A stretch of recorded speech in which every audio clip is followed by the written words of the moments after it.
இதுக்கு முன்னாடி என்ன பண்ண எது கடம்பேனா? அது ரொம்ப நாள் ஆச்சு. 10 வருஷம் 10 வருஷம் ஆச்சுண்ணா. 10 வருஷத்துக்கு ஒரு வாட்டி பண்ணணும்ல. அப்படி இல்லை, இந்த படம் வந்து ஆக்சுவலா இவரு தான் அந்த ஸ்கிரிப்ட் கொண்டு வந்தார், Murali Gopi sir script. So அது கேட்டோன்னா ரொம்ப ரொம்ப இன்ட்ரெஸ்டிங்கா இருந்தது, ரொம்ப இமோஷனலா இருந்தது. ஒரு லைஃப் சொல்ற மாதிரி இருந்தது படமே. நீங்க படம் பார்த்து வெளியே வரும்போது ஏதோ ஒரு லைஃப், அந்த பீரியட்ல நடந்த ஒரு லைஃப் பார்த்த மாதிரியான ஒரு ஃபீலிங் வரும். ஸோ அதுதான் எனக்கு ஸ்ட்ரைக் ஆயிடுச்சு.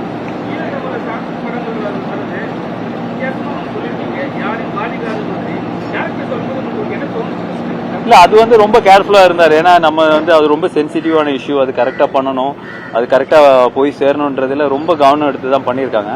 ஸோ அதோட ரிசல்ட் தான் இது.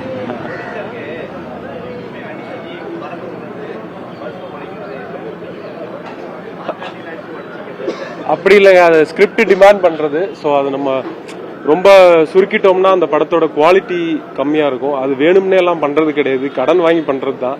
தப்பா எடுத்துக்காதீங்க. கடன் வாங்கி தான் பஸ் படத்துக்கு தேவையானது நம்ம பண்ணோம் இல்லையா, அதுக்காக.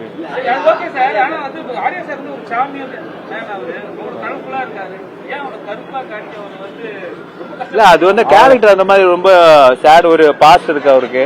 ஸோ அந்த பாஸ்ட் வந்து இப்படி நல்லா ஷேவ் பண்ணி வந்திருந்தா நீங்க ஒத்துப்பீங்களா? ஸோ அது அந்த ஒரு சோகம் அதெல்லாம் தெரியணும்ல, அதுக்காக தான் அந்த ஒரு லுக்கு. கேரளால வந்து காங்கிரஸ் தான் இப்போ வந்து ஆட்சியில் இருக்காங்க. காங்கிரஸ் வந்து ஏதோ சுத்தரிச்சு காட்டியிருக்க மாதிரி இல்ல, நம்ம காங்கிரஸ் எல்லாம் நம்ம எதுவுமே காட்டல.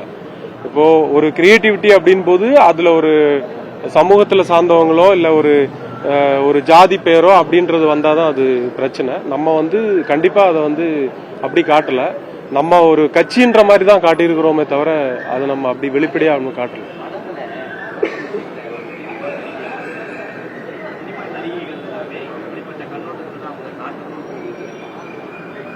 இல்ல, அது நீங்க ப்ரொடியூசர் டைரக்டர் தான் கேட்கணும். நான் அந்த சீன்ல நடிக்கலையே. எதுங்க? சாரி. Okay okay okay. அப்படியெல்லாம் இல்ல சார், அதுல சினிமாக்காரர் கிடையாது. அவர் ஒரு வயசானவர். இது ஒரு ஃபிக்ஷன் தானே சார். அதுல வந்து நீங்க வந்து அப்படி ஒவ்வொன்றுத்துக்கும் குறை கண்டுபிடிக்க முடிஞ்சா நம்ம எதுவுமே சினிமாவே பண்ண முடியாது. இப்ப நீங்க போலீஸை வந்து தப்பா காட்டுறோம் நிறைய படங்கள்ல, அதுக்காக எல்லா போலீஸ்காரங்களும் தப்பானவங்க கிடையாது. அதனால அது ஒரு கதாபாத்திரம் சார், அவ்வளவுதான்.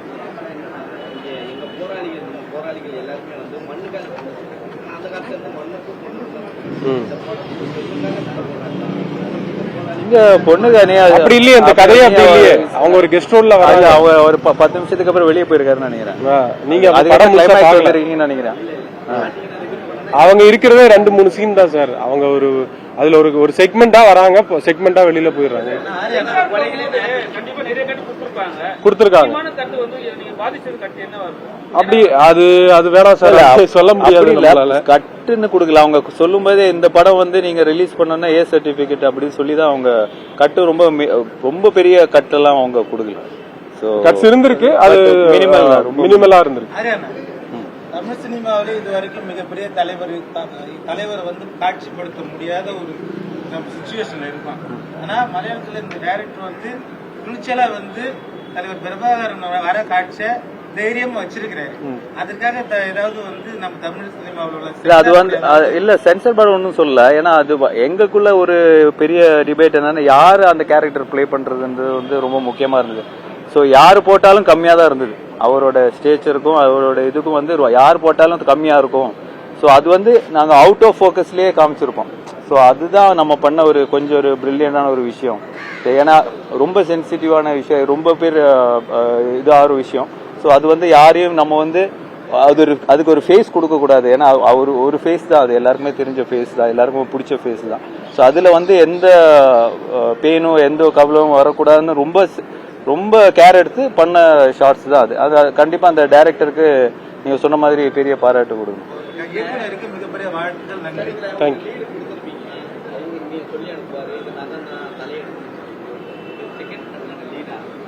இல்ல, செகண்ட் பார்ட் இருக்கு, எழுதும் போதே அந்த மாதிரி தான் இருக்கு. ஸோ அங்க அந்த பீரியட்ல வளர்ந்து வரான்ல ஒரு டைம்.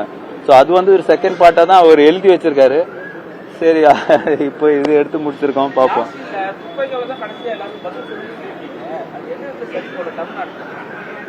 தமிழ்நாட்டுலன்னு இல்லைங்க, அது again I'm telling you, அது எப்படி எழுதப்பட்டிருக்கு அப்படின்றது இருக்கு. துப்பாக்கியால தான் நிறைய விஷயங்கள் வந்து நடந்திருக்கு. நம்ம பாஸ்ட தான் சொல்லியிருக்கிறோம், நடந்து முடிஞ்ச ஒரு விஷயத்தை தான் நம்ம சொல்லியிருக்கிறோம் இல்லையா. அதுல ஒரு செக்மெண்ட் எடுத்து தான் 90sல நடக்கிற கதை தான் இது. ஸோ இப்போ நம்ம ஃபியூச்சர்ல நம்ம துப்பாக்கி எடுப்போன்றது அதுல சொல்லலை, எடுத்து முடிஞ்ச கதை தான் நம்ம சொல்லியிருக்கோம்.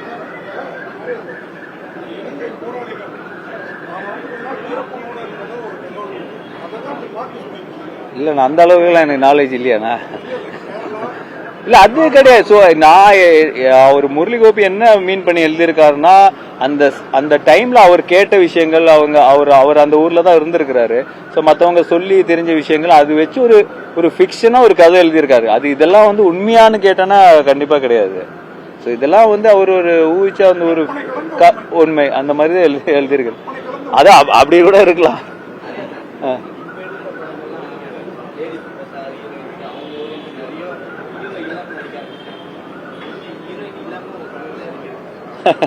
இந்த கதைக்கு அது தேவைப்பட்டது இல்ல. அந்த அவர் என்ன சொல்ற, ஹீரோயின் இந்த படத்துல எனக்கு பேர யாருமே கிடையாது. நீ சொன்னது கரெக்ட் தான். ஸோ சில படங்கள் அப்படி அமையும். இப்ப கைதி படம் எல்லாம் அப்படிதான் அமைஞ்சது. ஸோ அது மாதிரி தான் இந்த படம். அடுத்த படத்துல ஏகப்பட்ட ஹீரோயின் காம்பன்சேட் பண்ணி வச்சு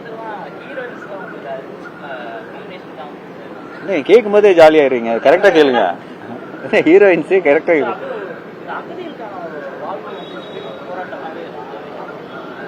புரியல எனக்கு என்னது. இலங்கை அகதிகளுக்கான அவங்க ஈழத்தமிழோட இது வந்து இப்போ ஒரு போராட்டமாவே இருக்கு சார். அது ஒரு பெரிய அரசியல் சார்.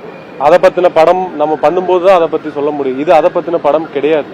இது ஒரு செக்மெண்ட் தான், ஓகேங்களா. ஒரு கேரக்டர் ட்ரிவாண்ட்ரத்துக்குள்ள வராங்க. நீங்க சொன்ன மாதிரி மேபி பார்ட் 2ல ரொம்ப எலாபரேட் பண்ணி அது எங்களுக்கு எல்லாரும் ஒரு அது அங்க நடக்கிற மாதிரி தான்.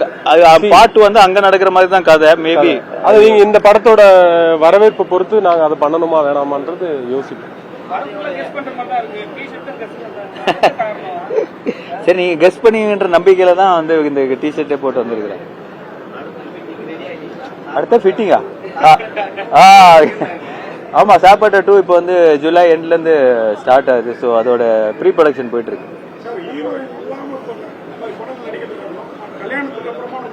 இல்லைங்க, அதுக்கப்புறம் அடுத்த படத்துல தான் 2 ஹீரோயின் நடிக்கிறானே, அதுவும் கல்யாணத்துக்கு அப்புறம் தான். ஓகேண்ணா, தேங்க்யூண்ணா, தேங்க்யூ. ஸோ சொன்ன மாதிரி ப்ளீஸ் சப்போர்ட் பண்ணுங்க. இந்த படத்தை ரொம்ப ரொம்ப எஃபர்ட் போட்டு ரொம்ப இந்த பட்ஜெட் எதுவுமே பார்க்காம இப்போ இருக்கிற சூழ்நிலையில இவர் வந்து அந்த படத்தை ரொம்ப துணிச்சல் எடுத்திருக்காரு. ஃப்ரெண்டு வினோத்.